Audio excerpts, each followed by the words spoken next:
El sonido sostenido del coro aún vibra en la atmósfera sobrecargada de la basílica, mientras la luz de los reflectores de televisión converge sobre el centro exacto de la escena. Un sagrario de oro fulgurante, la pieza central de la campaña institucional bautizada como Misericordia Dorada. Faltan exactamente 8 minutos para que comience la bendición papal transmitida en directo a todo el mundo. Monseñores y obispos de vestiduras impecables flanquean el altar, preparados para validar ante las cámaras una iniciativa financiada por la fe pública. Una recaudación que promete casi $15 millones destinados a hospicios, comedores parroquiales y asilos para ancianos desamparados. Sin embargo, el Papa León XIV detiene el gesto litúrgico. Su mano queda suspendida a menos de 1 pulgada del metal precioso. No es la rúbrica de la ceremonia lo que interrumpe la liturgia, sino un murmullo imperceptible desde la segunda fila de bancas. Una viuda de 82 años, sujetándose de la madera para sostener su cuerpo frágil, susurra 6 palabras que nadie debía escuchar. Ese es el anillo de mi esposo. La paradoja del sistema se precipita en ese instante preciso. Sobre una pequeña bandeja de terciopelo, dispuesta para las tomas de cámara como muestra ceremonial, reposa una alianza con una hendidura familiar, el rasgo de un impacto involuntario sufrido hace décadas mientras se cambiaba una rueda en Ohio. Margaret Hale reconoce la marca de 56 años de matrimonio en una joya que, según los registros oficiales, firmados y certificados por el obispo Raymond Kessler, había sido fundida 11 meses atrás para formar la estructura sólida del templo. La respuesta institucional no tarda en desplegar la retórica de la contención. Con voz pausada y distante, el obispo Kessler intenta redefinir la realidad. El dolor, asegura, tiende a apegarse a formas conocidas. Pero la verdad física no cede ante la condescendencia pastoral. El pontífice ordena acercar la bandeja y romper el cerco litúrgico. Margaret no toca la pieza, solo se inclina lo suficiente para leer la inscripción oculta en el reverso. Hasta que nos volvamos a encontrar. Thomas.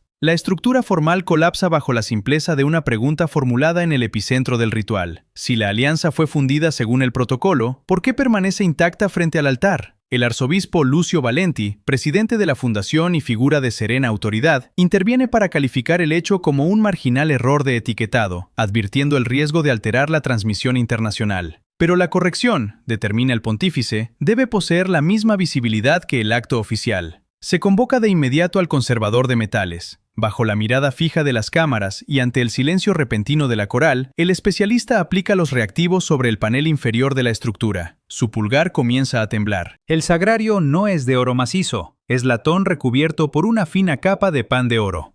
En la sombra de la arquitectura oficial, el orden habitual salta por los aires. No se trata de un fallo de manufactura, sino de una decisión ejecutiva. A las 12 de la noche, dentro de menos de 12 horas, un cargamento de oro no procesado tiene programada su salida desde un almacén blindado del Vaticano hacia una supuesta etapa final de refinamiento.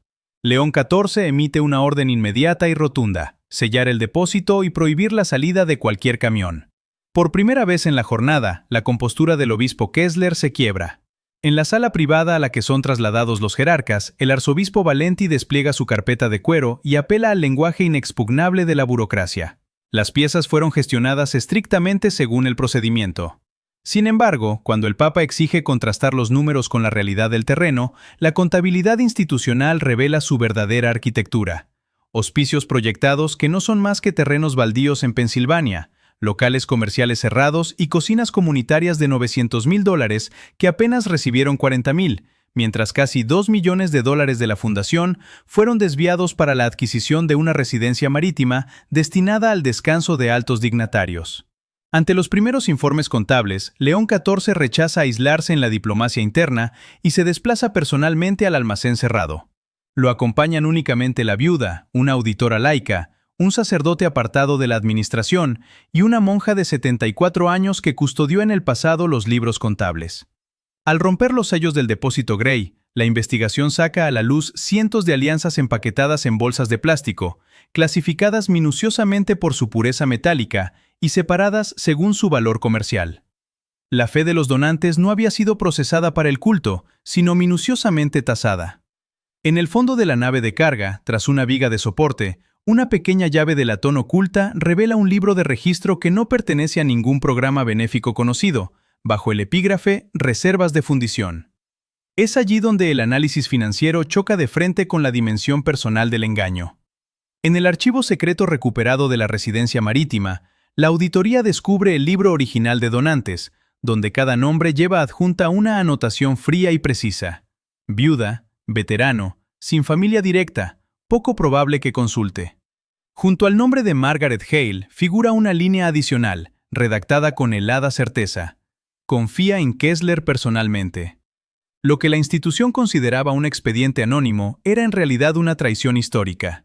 Décadas atrás, cuando el obispo Kessler era solo un joven seminarista a punto de abandonar los estudios por la quiebra familiar, fue precisamente Thomas Hale quien financió en secreto su ordenación sacerdotal. El hombre cuya alianza había sido consignada al expolio era el mismo que había permitido la existencia de su ministerio.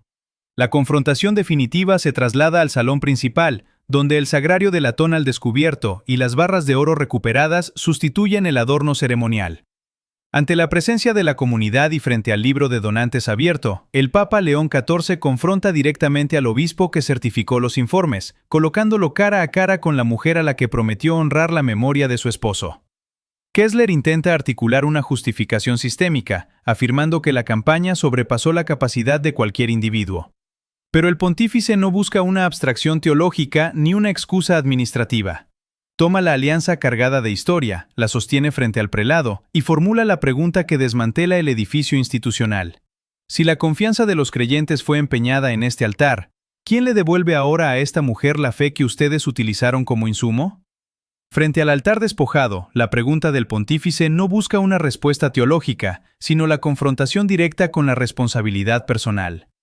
En el salón repleto, el silencio pesa sobre los obispos y altos dignatarios que observan cómo la estructura oficial de la campaña Misericordia Dorada se fractura de manera irreversible. Lucio Valenti, manteniendo la compostura e intentando neutralizar el impacto del hallazgo, insiste en que las donaciones fueron procesadas bajo los estrictos márgenes del procedimiento. Sin embargo, la brecha entre la retórica del sistema y la realidad física expuesta resulta insalvable. El Papa León XIV coloca la alianza de Thomas Hale sobre la mesa de conferencias, situando el objeto en el centro exacto del conflicto. Al ser interrogado sobre el significado de los envíos secretos registrados como reservas de fundición, Valenti niega cualquier conocimiento, mientras Kessler sugiere que podría tratarse de activos de emergencia destinados a futuras obras de apostolado. La respuesta del pontífice corta de raíz el eufemismo técnico. La vida y el matrimonio de una viuda no son un activo de reserva. La investigación se desplaza entonces hacia el escenario donde la discrepancia contable cobra forma material. A las 6 de la tarde, la inspección en la residencia marítima destapa la naturaleza oculta del proyecto. Aunque el inmueble figuraba oficialmente como una casa de retiro y oración para el clero, el registro del espacio revela la ausencia total de capillas o habitaciones para peregrinos. En su lugar, las dependencias albergan comedores privados, cavas de vino y terrazas con vista al mar.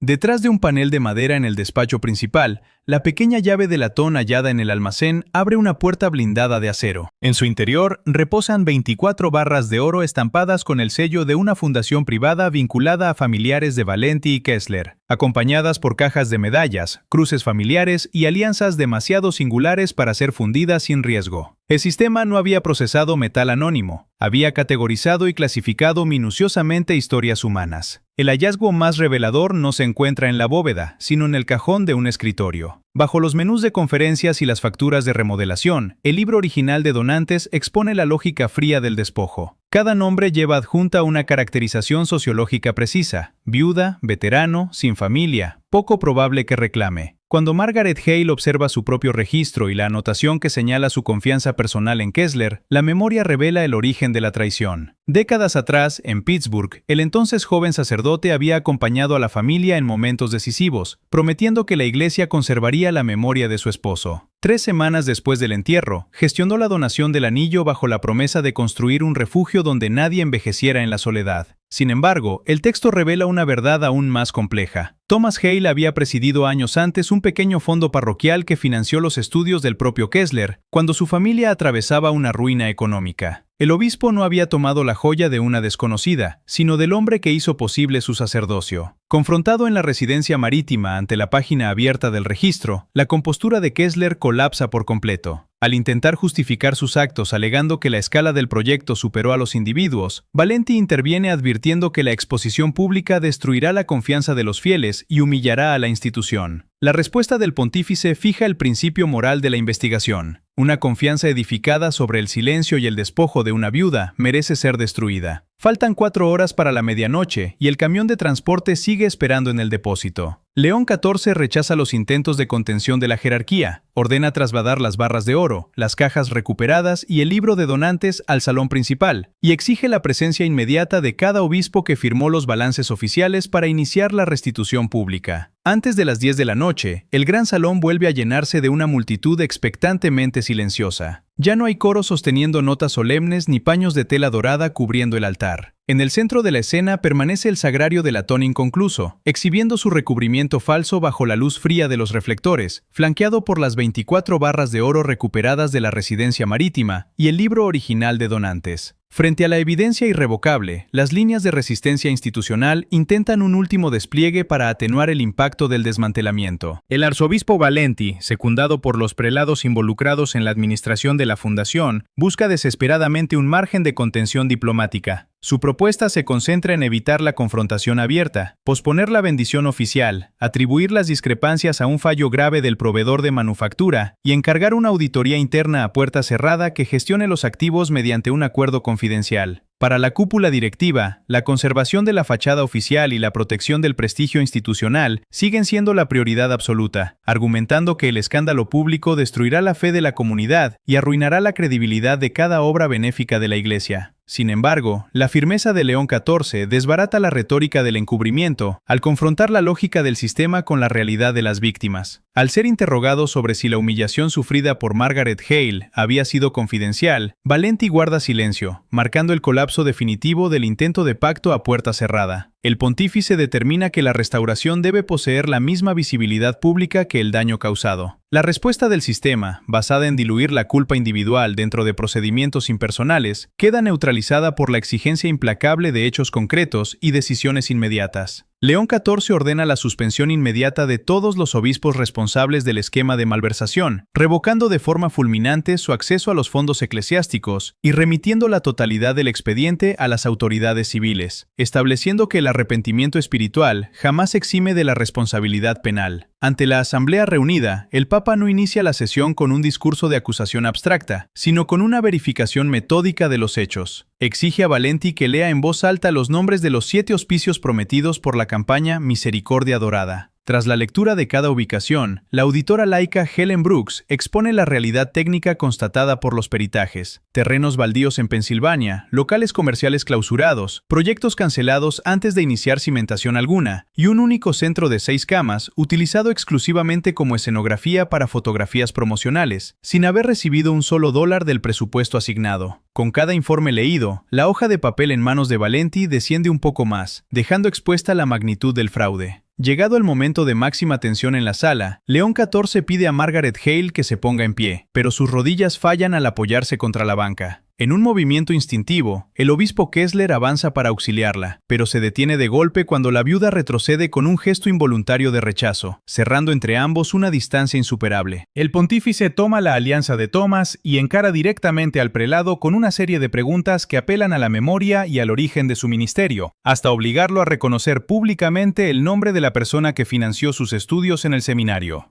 La tensión psicológica alcanza su punto culminante cuando Kessler, con el rostro desprovisto de color y la voz quebrada, admite en voz alta que Thomas Hale le dio una oportunidad de vida cuando su propia familia carecía de recursos, revelando ante la asamblea la verdadera naturaleza de la traición cometida.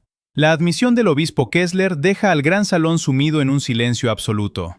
La defensa de la institución, sostenida durante meses por informes financieros y la retórica del procedimiento, colapsa por completo en este instante. No se desploma ante una amenaza legal ni ante un gráfico contable, sino bajo la sencillez de una sola petición articulada por la viuda: una habitación donde un anciano no muera en soledad. Es en este punto de máxima densidad psicológica donde el Papa León XIV ejecuta las decisiones que transforman de forma irreversible las reglas del sistema. En lugar de proteger el capital simbólico de la Iglesia, el pontífice decreta una restitución pública e inmediata. Todas las reliquias familiares e identificables serán devueltas a sus legítimos dueños sin someter a las familias a trámites burocráticos imposibles, contando para ello con defensores independientes. El oro no identificable será vendido bajo supervisión externa directa, destinando cada dólar a la financiación de camas reales, cocinas comunitarias y hogares para ancianos necesitados. La residencia marítima despojada de su lujo privado dejará de albergar cenas exclusivas para convertirse en el primer hogar Misericordia Dorada, dotado con 40 habitaciones destinadas a viudas, ancianos abandonados y trabajadores religiosos jubilados en situación de pobreza. La sala de comedores privados pasará a ser una cocina pública, la cava de vinos se transformará en una clínica médica, y la flota de vehículos de lujo de los obispos se venderá para financiar el transporte de los residentes. Entonces, ante la mirada atónita de los presentes, el Papa realiza un gesto inédito. Se despoja de la cruz de oro que cuelga de su pecho, un regalo otorgado al inicio de su ministerio pastoral. Ante la observación murmurada de su secretario, quien le recuerda que la joya es una distinción papal y no pertenece a la fundación, León XIV responde que precisamente por esa razón puede entregarla con total libertad, ordenando que sea la primera pieza en venderse. Nadie que pida sacrificios a los fieles, afirma, puede permanecer al margen del sacrificio, ni proteger su propia comodidad mientras exige restitución a los demás. Volviéndose hacia el sagrario de latón que jamás llegó a ser consagrado, el pontífice ordena retirar de inmediato su recubrimiento dorado para venderlo junto al resto del metal. En su lugar, un sagrario de madera sencilla, fabricado por artesanos retirados, ocupará el altar hasta que cada cama de hospicio prometida sea construida. Frente a las protestas de Valenti, quien cuestiona el despojo de la capilla ante los ojos del mundo, la respuesta papal concluye con una certeza tajante. Es preferible una capilla pobre con las manos limpias que una habitación dorada erigida sobre el dolor de las viudas. Para culminar el acto de reparación, León XIV impone al obispo Kessler un último deber. El prelado es obligado a leer en voz alta la lista de donantes clasificados en los archivos como poco probables de consultar. Su voz formal comienza a vacilar a medida que pronuncia los nombres de veteranos que entregaron sus medallas, de una monja que donó la alianza de su hermana fallecida y de un viudo que envió la última pieza de oro de su hogar. Al llegar al nombre de Thomas Hale, la voz del obispo se quiebra definitivamente. Margaret se pone en pie y al extender la mano con el anillo, no busca venganza, sino exigir que se lea el nombre de su esposo con el respeto debido. Con las manos temblorosas, Kessler lee finalmente la descripción completa. Thomas Edward Hale, esposo, veterano, voluntario parroquial, el hombre que pagó sus estudios en el seminario. La máscara del sistema queda definitivamente desmontada, devolviendo el valor sagrado a la experiencia viva de quienes lo entregaron todo por fe. Tras la lectura del registro y la admisión de la verdad frente a la asamblea, la reestructuración impulsada por el pontífice deja de ser una declaración para convertirse en una realidad operativa inmediata. El Papa León XIV dispone que la silla de Margaret Hale sea trasladada desde la primera fila hasta el espacio central junto al libro de donantes, ordenando que cada objeto personal recuperado sea transportado frente a ella antes de abandonar el recinto. La procesión de bandejas de terciopelo se sucede en absoluto silencio, la primera repleta de alianzas de boda, la segunda cargada de medallas de servicio y la tercera con pequeñas cruces desgastadas por décadas de oración. Los mismos prelados que habían diseñado la estrategia del silencio observan en mutismo cómo cada pieza pasa ante la mujer de la que jamás esperaron una sola pregunta, devolviendo a cada objeto su verdadero carácter de vida humana recuperada. A la medianoche exacta, el camión estacionado en el depósito vaticano inicia finalmente su marcha, pero no transporta lingotes de oro hacia la residencia marítima. Su carga consiste en camas plegables, mantas e insumos médicos destinados a una emergencia real. Esa misma noche, el inmueble decomisado abre sus puertas para acoger a 12 mujeres ancianas que habían quedado desprovistas de hogar tras el incendio de un edificio de apartamentos en pleno invierno. En la primera camioneta del traslado viaja la propia Margaret Hale, acompañada en el asiento contiguo por el Papa León XIV, supervisando personalmente la puesta en marcha del refugio. 3 meses después, la transformación del espacio es completa y tangible. La antigua casa de retiro eclesiástica ha perdido el aroma a madera pulida y vino costoso, para impregnarse del olor cotidiano a café fresco, jabón de lavandería y pan recién horneado. Las 40 habitaciones prometidas se encuentran plenamente acondicionadas, y la primera ala de cuidados paliativos lleva grabados en su entrada los nombres de la hermana Agnes y de Thomas Hale. Margaret mantiene la alianza de su esposo sujeta al cordón negro alrededor de su cuello, rechazando colocarla en su dedo porque ese lugar, según sus propias palabras, sigue perteneciendo a Thomas. En la capilla del recinto, despojada de cualquier adorno ostentoso, se alza el sagrario de madera sencilla elaborado por los 3 carpinteros retirados. Justo encima del altar permanece un gancho de pared completamente vacío, el lugar exacto donde solía colgar la cruz de oro del pontífice. Por instrucción expresa de León XIV, ese espacio permanecerá sin ocupar hasta que el último objeto robado sea devuelto a sus familias, o transformado efectivamente en un acto de misericordia concreta. Durante su primera noche en el nuevo hogar, Margaret se sienta al lado de una residente que acaba de ingresar con una sola maleta y sin familiares que la acompañen. Cuando la mujer intenta disculparse por la lentitud de sus movimientos al ponerse en pie, Margaret le toma la mano con firmeza.